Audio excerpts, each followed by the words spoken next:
রাত 1:30টার দিকে। তার কিছুক্ষণ আগে আমাদের কাছে একটা ইনফরমেশন আসে কলকাতা পুলিশ STF এবং জঙ্গিপুর ক্রাইম সেলের কাছ থেকে। আমরা সেই মতো আমরা সুজনিপাড়া যে রেল স্টেশন আছে তার পাশে, তার কাছাকাছি 3 জনকে আটক করি। 3 জনের নাম সাহির আলী, মোহাম্মদ ইকবাল খান আর রোনান খান।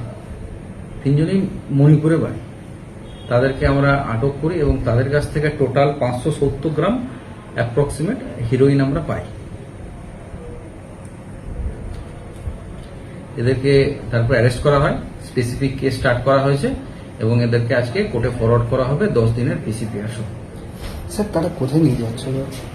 এরা এখানে ডেলিভারি দেওয়ার একজনকে কথা ছিল, সেটা আমরা বাকি তদন্ত করছি যে কাকে ডেলিভারি দেওয়ার কথা ছিল। এই 570 গ্রাম হিরোইন বর্তমান বাজার মূল্য, মানে এটা মণিপুর থেকে এরা নিয়ে আসছে, এর অ্যাপ্রক্সিমেট 20 লাখ টাকা। স্যার কতদিন পুলিশ